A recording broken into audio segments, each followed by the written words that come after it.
to the Ukrainian people who are bravely resisting Russia's aggression. Both leaders shared a sense of urgency, a shared sense of urgency, given what's going on in the eastern part of the country, and both leaders, of course, commended Allied efforts to provide humanitarian and security assistance to Ukraine. The Secretary also commended Romania for welcoming hundreds of thousands of Ukrainian refugees, and he was able to get an update from the minister on the formation of the French-led NATO multinational battle group that's in Romania. I think we issued a readout of that call a little bit ago. This afternoon, I think as you all know, the Secretary is now meeting with the Philippine Secretary of National Defense, Delfin Lorenzana, here at the Pentagon, just upstairs, to discuss ways to continue to deepen our cooperation under the U.S.-Philippines alliance. Both ministers will reiterate their commitment to supporting the security, stability, and prosperity of the Indo-Pacific and to ensuring the alliance remains capable and based on shared values and interests. They're also scheduled to, of course, discuss the importance of acting in unison to condemn Russian aggression and acting in solidarity with Ukraine. Finally, the Secretary will express his deepest condolences on behalf of the Department for the tragic loss of life in the Philippines in the wake of Tropical Storm Megai. I think it's more than 100 Filipinos now have lost their lives as a result of that tropical storm. And with that, we'll take your questions. Bob, I think you're on the phone. Yes, thank you, John. On Ukraine, wondering what signs you might be seeing of an imminent escalation of the Russian offensive in the Donbas based on recent airstrike activity or other indicators that you're monitoring. Sorry, Bob, can you repeat that? Yeah, what signs you might be seeing of an imminent escalation in the Russian offensive in the Donbas based on recent airstrike activity or other things that you're monitoring? So I would say just kind of reset what we've seen over the last couple of days, and hopefully this will get at your question. I mean, we have seen the Russians continue to flow in enablers, capabilities that will help them fight in the Donbas going forward. That's artillery, rotary aviation, helicopter support, command and control enablers, and we do believe that they have reinforced the number of battalion tactical groups in the east and the south of Ukraine. Now, we can't say specifically where all these battalions, these tactical groups are going, but we have seen over the last few days that they've added now more than 10 to what they already had there in that part of the country. Separate and distinct from that, Bob, we have continued to see the concentration of their airstrikes and artillery in the Donbas and in the south, particularly around and in Mariupol. That's where the preponderance of their strike activity has gone, and the fighting in Mariupol, as you guys have all seen, continues. The Ukrainians are still resisting. The city has not fallen to the Russians, but they continue to pound it from the air and through long-range fires. So it's been just over the last several days, you can continue to see the Russians are doing what we call shaping. They're trying to set the conditions for more aggressive, more overt, and larger ground maneuvers in the Donbas. But again, I would remind, this is an area of the country that has seen fighting over the last 8 years. This is a terrain that both sides understand and know, and the Ukrainians, it's not like they ever left the Donbas and only have been, racing to get there in the last few days. They have been there throughout this invasion and throughout the last 8 years, and they continue to fight very, very strongly for places in the Donbas. And we have seen indications in just the last few days that the Ukrainians not only have defended bravely, but they have been able to secure certain villages and towns in the Donbas. Travis. Yeah, I have a question about Ukraine, too, and U.S. troops training Ukrainians on the howitzers and the radar systems. We've heard that training could start this week. I'm just wondering if there are additional details, like, how many U.S. troops will be involved, where this is going to happen, some essential details like that, or is this going to be held closely by the Pentagon? I think we're going to obviously. So let me back up.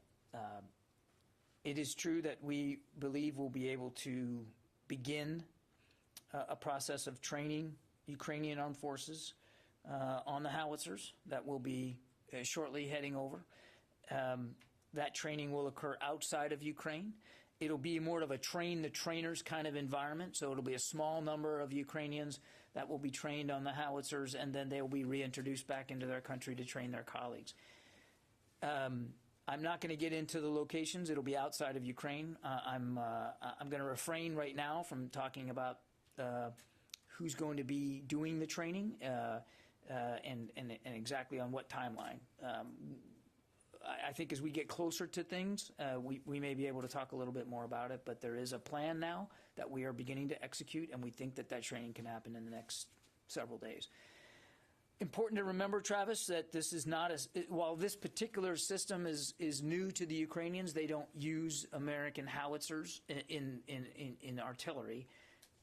They understand how to use artillery, and we don't believe will take very long or require much detailed training to get them up to speed on American howitzers. An artillery piece, so I've been told, is not unlike other artillery pieces. The basic outlines of the system are the same. We'll just have to get them up to speed on the particulars of our howitzers. These are 155 howitzers. The Ukrainians typically use 152. It's a different caliber, but it doesn't mean that it's going to be overly laborious to get them up to speed on this. And I think, again, we'll be able to get this training done, at least the first round of it, in the next several days. And if I could just follow up, obviously the battlefield is very fluid with Mariupol and what's happening in Donbas. But is it possible at this point in time to talk at all about how this training and this equipment like the howitzers and the radars could influence the battle? Or what capabilities it would give Ukrainians? The artillery is a specific item that the Ukrainians asked for because of the fighting that they expect is going to occur in the Donbas. Again, I want to remind there has been fighting there for 8 years. There's fighting there today. But the terrain lends itself to the use of artillery, to long-range fires, as we call it. And we know that the Russians also believe the same thing because we're seeing them move artillery units into the Donbas as well. And so we want to give the Ukrainians every bit of advantage that we can. They specifically asked for artillery support, and we answered that with this recent drawdown package that was just authorized on the 13th. So that was Wednesday of last week. And it's 18 howitzers, 40,000 rounds of artillery, 155 artillery that will go with the howitzers. And look, we'll continue to talk with them. It'll be an iterative conversation, and there may be additional security assistance that comes on top of what we just announced.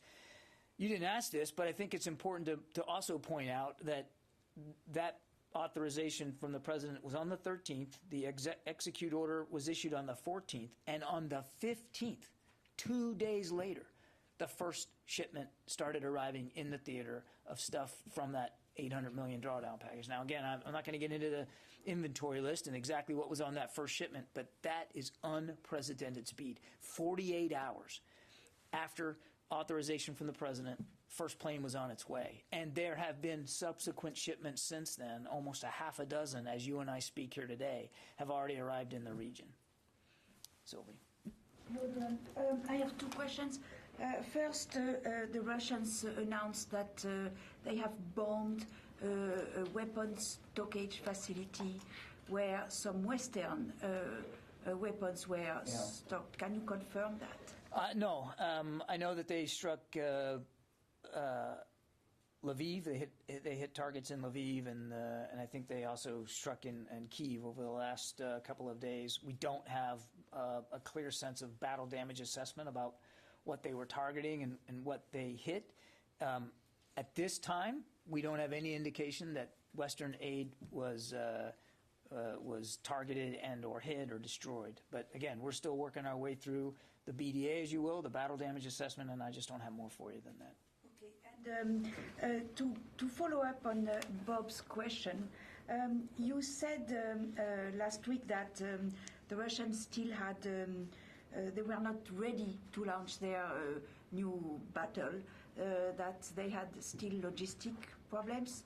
Do you assess that they improved their logistic preparation now and that they could be able to launch? Yeah, too soon to tell, Sylvie. I mean, these appear to be chronic difficulties that the Russian military has had in terms of logistics and sustainment, command and control, unit cohesion, operational maneuver, integration of air to ground, all problems that they still suffer from. So it remains to be seen whether they have, quote, fixed these problems and are now ready to execute in a more efficient way in the Donbas. Our assessment is that they are still struggling with a lot of these problems. Also our assessment is that part of the reason that we're talking about shaping operations in the Donbas is because the Russians are trying to learn from their mistakes. So in the last few days, we have seen them move in, as I said, command and control enablers, aviation support, largely helicopters, moving in artillery units ahead of what would be massive ground movements by troops or larger ground movements by troops. So it appears as if they are trying to learn from those mistakes, but again, it remains to be seen whether they've actually fixed their problems. We still assess that on many levels and in many ways, they still haven't figured out logistics and sustainment, and they still have command and control problems. But again, it remains to be seen. David. You say that the Russians are conducting shaping operations. The Secretary of the Ukrainian Security Council was on television in Ukraine this morning saying that the active phase of the offensive has begun from Kharkiv down to Donetsk. Do you agree with that? I'm certainly in no position to dispute what the Ukrainians are seeing on the ground, David. They're there. I've also said repeatedly that there have been active operations going on in the Donbas since the beginning of this invasion. In fact, for the last 8 years. So we absolutely have seen, and we've acknowledged that we've seen offensive and defensive operations by both the Russians and the Ukrainians in just the last several weeks. There's no question. And I just said a few minutes ago, we've seen the Ukrainians move against Russian positions in certain towns and villages, and we believe that they've been able to re-secure some of those towns and villages in the Donbas. So we're not disputing that there's not combat going on in the Donbas. What we're saying is we still consider what we're seeing to be a piece of shaping operations, that the Russians are continuing to set the conditions for what they believe will be eventual success on the ground by putting in more forces, putting in more enablers, putting in more command and control capability for operations yet to come. Let me try it a slightly different way. Do you believe the Russian offensive in the east has begun? We believe that the Russians are shaping and setting the conditions for future offensive operations. We also see, David, that there is active combat going on right now in the Donbas, as there has been for the last several weeks. Yeah. There have been some reports that both Russians and Ukrainians have been using cluster munitions. Is that something you guys have seen or can confirm? We are not in a position to independently verify the use of cluster munitions. I mean, we've seen the video, of course, the same video that I'm sure you've seen and looked at, but without being on the ground, it's difficult for us to say definitively and independently that we can confirm that. Certainly not refuting the images or what others are saying about it. Okay? Janie, I'll come back to you in a second. Okay. Mike Bress, the Washington Examiner. 2 questions. First, has any U.S. aid not gotten to where it's supposed to go? And secondly, could we get an update on Russia's military capability? Well, that second one's a big one, Mike. So on the first one, just to remind, what we're doing is helping coordinate the transshipment of not only U.S. security assistance, but security assistance provided by many other nations, more than 30. Getting it into Ukrainian hands, getting it into Ukraine using ground methods. And that's as far as I'm going to go in terms of the details on that. And we're confident that that material continues to get into Ukraine. Once it gets into Ukrainian hands, it's up to the Ukrainian armed forces to decide where it goes, what unit gets it, when, where it's stored, if it's stored at all temporarily.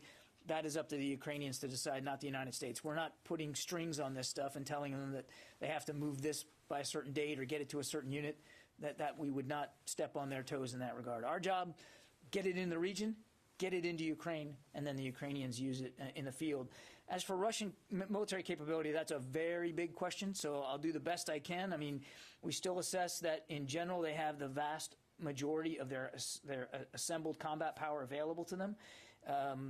That from what they assembled over the course of the fall and in the early winter months or weeks, they still have a lot of that amassed combat power available to them. They have suffered losses. They have suffered casualties. They have lost platforms and systems, whether it's aircraft or tanks or armored personnel carriers. You've seen the video yourself. You've seen these destroyed Russian platforms on the side of the road, but they still have quite a bit of capability left to them. Now they are concentrating that capability in a smaller geographic area, in the Donbas specifically, but also in the south. And so they are trying, as I answered earlier, they are trying to overcome some of their logistics and sustainment, their interior lines of communication problems, if you will. They won't have as far to go in the Donbas to reinforce, resupply, refuel their forces in the Donbas, because they have a long border with that part of Ukraine. And they are certainly adding combat capability in that part of Ukraine. It is a smaller, again, piece of ground than what they have been trying to operate in over the last 3 to 4 weeks, along 3 major lines of access across the entire eastern half of the country. Now they've concentrated it, and they still have a lot of combat power to use there. It's also, as I said earlier, terrain they're comfortable with. They've been fighting over this, over the Donbas area now for 8 years. So their commanders, their troops, there's a familiarity with the cities and the towns and the terrain that they didn't necessarily have when they were trying to come at Kyiv from the north and Chernihiv from the north, and then up, from Crimea into the south. So we would expect that they're going to try again through their own familiarity with the terrain and the mistakes they made. They're going to try to overcome that. Okay. Has there been any change, any big fluctuation within the last week or so, or last short period of time? I know that a senior defense official has put the estimation around 80% to 85% in the past couple of weeks. Is that around the same now? You mean of the amount of combat power they still have available? Yeah. Look, I don't want to get into percentages and specific data here on their combat power from the podium. I would just say that we still believe they have the vast majority of their combat power available to them, even with the losses. They had taken time, months, to assemble combined arms capability outside of Ukraine: aviation, armor, artillery, infantry, special operations, airborne. They assembled a lot, and they still have a majority of that available to them, even with the losses that they've sustained in the last few weeks. Yeah, go ahead. Go ahead. Just following up on what Ms. Brest was getting at, could you update us a little bit, if you have any visibility into the mix of troops available? How many are they calling on special forces that they used in Syria? Are they calling up new recruits? What the mix is there in terms of? Yeah, we don't have a perfect we don't have a perfect sense of their manpower. We know that they have tried to recruit foreign fighters out of Syria. They claim they were going to get 16,000. We don't have a number to tell you that they got that many, but we know that they have actively tried to recruit foreign fighters out of Syria. We know we've seen indications that they have tried to reinforce their troop levels from other parts of Russia, as well as countries outside of Russia and outside of Ukraine. We know that they are refitting and resupplying and trying to put back into the fight some battalion tactical groups that were in the north, that they have evacuated now or retreated out of Ukraine into Belarus and into Russia. We still believe that there's a not insignificant number of battalion tactical groups that they're trying to refit to come back in. And we know that just in the last few days, they have added to their battalion tactical groups in the east and in the south. Again, we don't know exactly where all these units are, or when they were reintroduced, but we know they have added to their force levels in the east and in the south. And just one other, the bombardment of Lviv, is that any sort of, could we read that as an indication that they have ambitions to go farther west? I mean, it's only 40 miles from the Polish border. Yeah, they've struck targets near Lviv before. I wouldn't call it a bombardment. We noted at least one airstrike in Lviv over the last couple of days. Again, I can't get inside the Russian mindset here and tell you what exactly they believe they were striking and with what intent. As I told Sylvie, we're still trying to assess it ourselves as best we can. We're not there on the ground, so we don't know perfectly what they hit or what the intent was. But clearly they struck out at Lviv and they struck out in Kyiv over the course of the weekend. But most, and I think this is important to remember, most of their airstrike activity and artillery strikes are happening in the east and in the south, specifically Mariupol. Barb. Two questions on two different subjects, if I may. Just to go back on Russia for a minute, you mentioned that you believe they are still having logistics, sustainment, and command and control issues, even as they put these enablers in forward positions.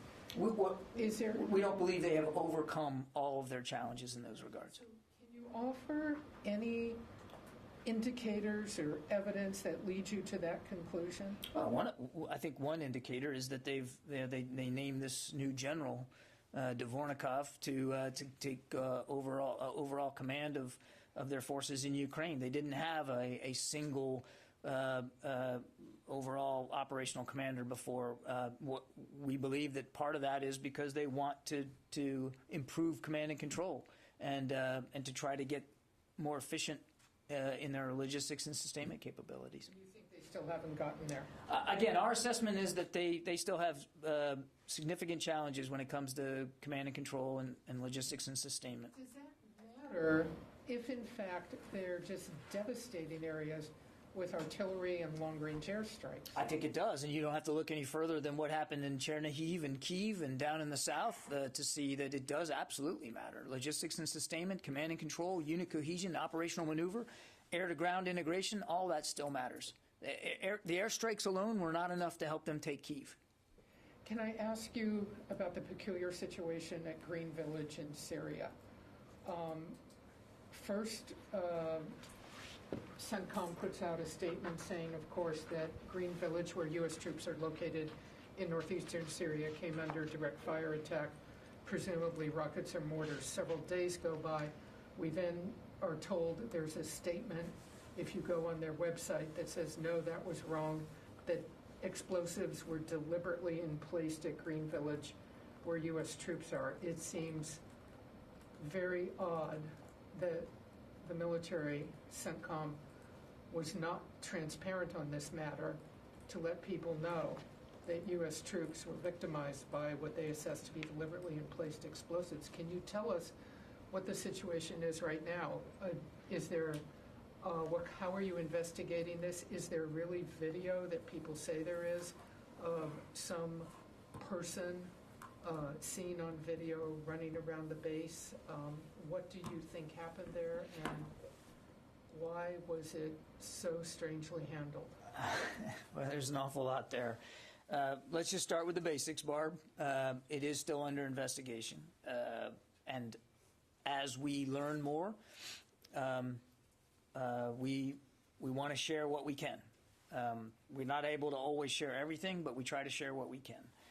As they dug into it more, they realized that the first reports, no shock, right? First reports, try this again using my native language. First reports are usually wrong, and in this case it was. That wasn't a result of indirect fire. Now they now believe that it was the deliberate placement of a couple of charges on the actual facility. They're still looking at this, still investigating it. I would refer you to CENTCOM to speak to that, how that investigation is going and what the progress is. I don't have an update for you from the podium today.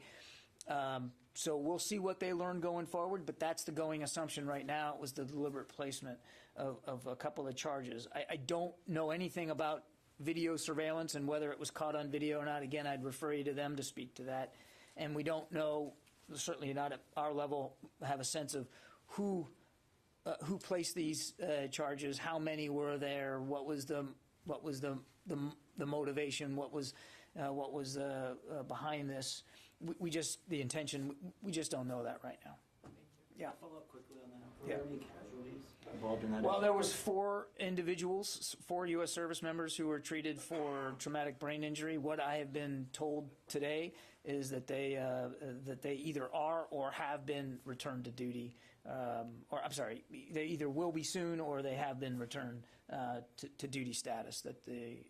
But they'll be, obviously, because we take TBI so seriously. I mean, there'll be follow-ups, and they'll continue to be evaluated by medical personnel because, as you know, TBI can sometimes take a while to manifest itself. So we're taking that very seriously. But my understanding is that they've been either have been returned to duty or they will be very, very soon.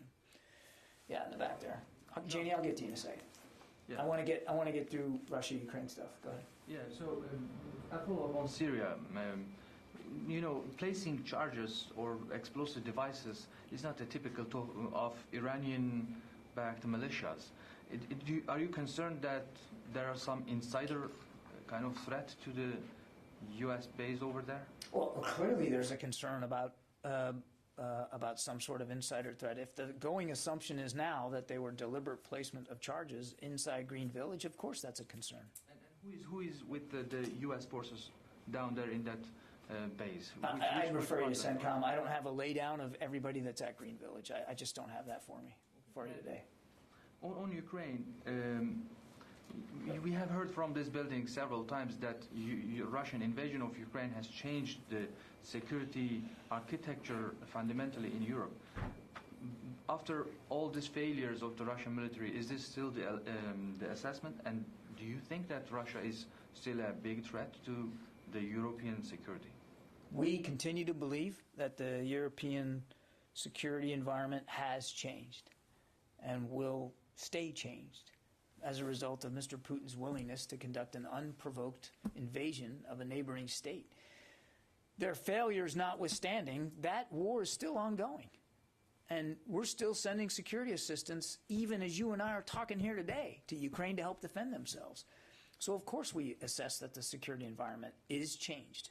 Not has changed, not will change, is changed. And so we are going to continue to have conversations here inside the department and with allies and partners about what those changes portend for our posture going forward. I don't have any answers for you today. We haven't made any decisions. We're not going to make any decisions without full consultation with allies and partners, but we're absolutely operating under that assumption. Kelly. You mentioned, I believe, to Sylvie's question, that Russia is learning from its failed efforts in the north, but also saying that they're still having these command and control issues. So are they learning from what happened in the north? What are we seeing? What are you assessing? I think we believe that they are trying to learn from past mistakes, and you can see that in just the way they are conducting these shaping operations. They're conducting themselves in ways that we didn't see them around Kyiv, for instance. So it appears as if they're trying to learn. Now, whether they will be successful in doing that, whether we can say they have learned, I just don't think we're ready to say that right now. I think it's too soon to know. And one more, if I may, on cyber attacks. I wanted to ask you if you're seeing any military systems being targeted, command and control, and how is the U.S. going to respond if the U.S. and NATO are hit by cyber attacks? So you're asking if we have suffered any cyber attacks as a result of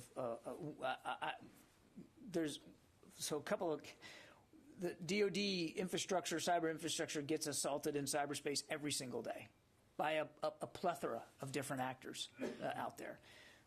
It's something that we have to be cognizant of every single day and work on our resiliency every single day. Do I have any information about a specific cyber attack based on, from Russia or Russia state actors as a result of Ukraine? No, I'm not. Yeah, in the back. President Zelensky said over the weekend he fears Russia using nuclear weapons, but Ukraine's head of the military intelligence, he says that he thinks Putin's bluffing. What's the U.S. assessment on that possibility that Putin were to use nuclear weapons? I would just tell you two things. One, we noted with concern, as we said at the time, when Mr. Putin began to use escalatory rhetoric with respect to nuclear weapons at the very outset of this war. It certainly got our attention. Number two, and we said at the time that kind of rhetoric coming from a nuclear power, clearly not constructive and warranted us taking it seriously. Number two, and I've said this before, I'll say it again because I'm not going to talk about the details of our strategic deterrent, but the Secretary we're watching this every single day. We monitor it as best we can. He remains confident in our strategic deterrent posture. and our ability to defend the homeland as well as our allies and partners from a strategic deterrence perspective, and that's really where I'm going to leave it. Jared from Al Monitor. Hi, John. My question has been asked. Thank you. Jared, the last question, Janie. Thanks, John. On North Korea, and I asked a question after that, a follow-up. And the North Korea testified on new tactical guided weapons yesterday. What is the U.S. reactions on this? We're still analyzing these launches, Janie. I don't have a lot of detail for you today. Obviously, we're still trying to assess what exactly happened here. How does the Pentagon evaluate North Korea's nuclear warhead missiles? It really to strike the United States mainland? I think what I would say, Janie, is North Korea continues to pursue a ballistic missile program and nuclear capabilities that at least we think they believe will help intimidate and threaten our allies and partners in the region, and that includes the rest of the Korean Peninsula. Many of these capabilities, some of the ones that they've tested, are in direct violation of UN Security Council resolutions. We continue to call on North Korea to cease these provocations, and we consider them provocations, and to be willing to sit down in good faith and have a diplomatic discussion about how we denuclearize the Korean Peninsula, which remains our goal. In the meantime, we have significant security commitments on the peninsula as well as in the region. I mean, the Republic of Korea is a treaty ally. So is Japan. So are the Philippines, who we're meeting with today. We have significant treaty obligations, and we take those obligations seriously. You just saw, I think, today kicked off a command post exercise that is a semi-annual one. It's a command post, no live fire, no live movement of forces, but it's a semi-annual command post training event that we just kicked off today. That's, I think, a tangible representation of how seriously we take our responsibilities there. And we're going to continue to do that going forward. The last thing I'll say is we have said repeatedly that we're willing to sit down with Pyongyang, no preconditions, to begin to have discussions about the denuclearization of the peninsula. And to date, rather than showing any willingness to sit down in good faith and negotiate and talk and use diplomacy, the North continues to conduct tests. Now, again, on this latest one, we're still analyzing it. I just don't have any more detail. You know that the North Korea didn't want to come out and talking with the United States. How can you make it North Korea's denuclearizations Korean Peninsula? We still believe here at the Department of Defense that the best way to pursue the denuclearization of the peninsula is through diplomacy. And the Biden administration has made it clear we're willing to sit down without preconditions to try to affect that outcome. And Pyongyang has answered only with more tests. If diplomacy does not work... I'm not going to talk about hypotheticals. We believe diplomacy is the best path forward here. In the meantime, we have serious security commitments to our South Korean allies, and we're meeting those. We're making them tangible. We're making them real. This command post exercise that just kicked off today is a good example of that. Okay, thanks everybody. Got to go.